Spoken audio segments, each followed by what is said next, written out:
This is one of the most eye-opening and helpful things that you can have in mind as you talk to people wanting to understand who they are, where they come from, and where they want to be going as you try to understand their worldview, their views on life and everything else. So if you want this great tool that's super simple and yet completely changes the way that you talk to people to understand them, then stick around till the end of the video. Let's jump in.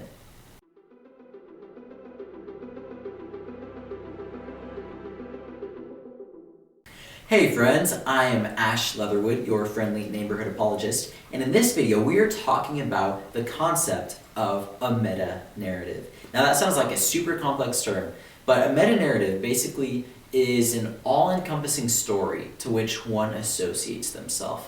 Now that sounds super complicated, but simply put, each one of us puts ourselves within a story. We understand ourselves as a part of a bigger story, and we are characters and actors in it. It's the only way that we can make sense of the life we're living. We as humans love stories, and we make ourselves a part of one.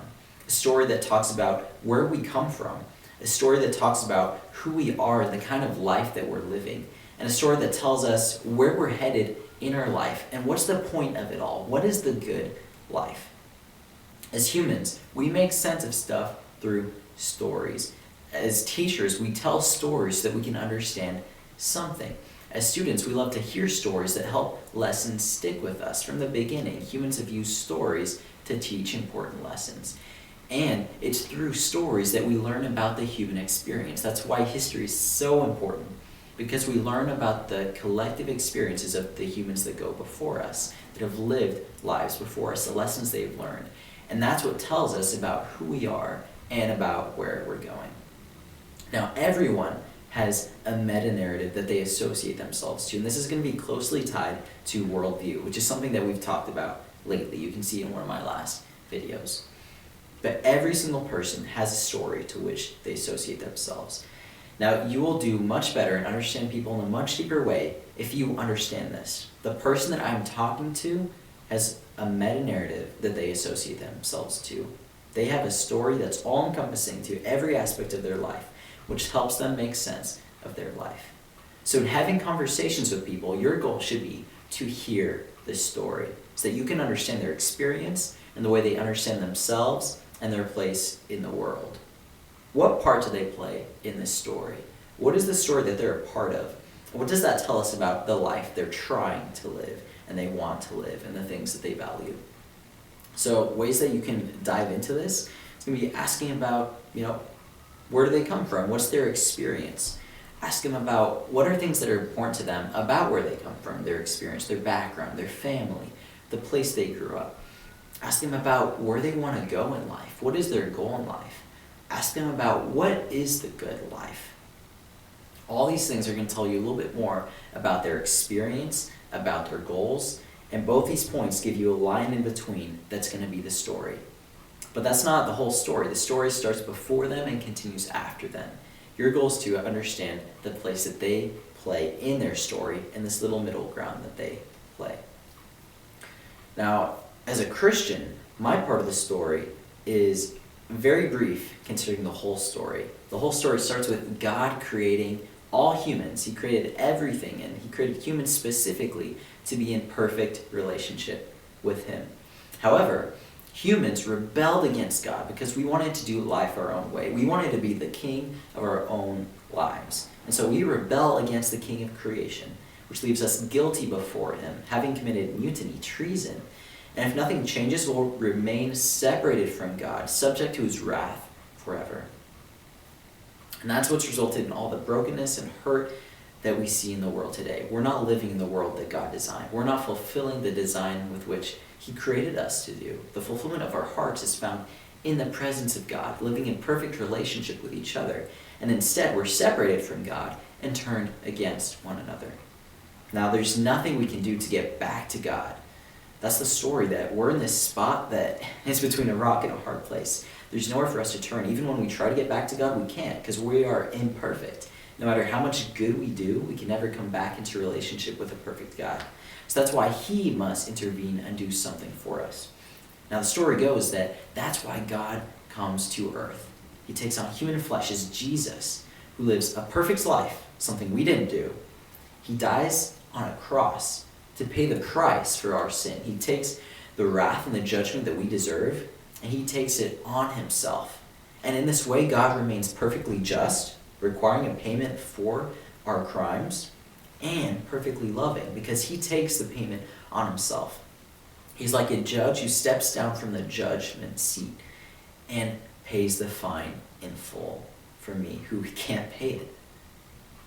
And so that's what he does through Jesus. Jesus lives the perfect life. He dies the death that we deserve. And then 3 days later, he rises from the dead, proving to be God and proving to have the authority to forgive us all the things that we've done and invite us back into relationship with him, a living God.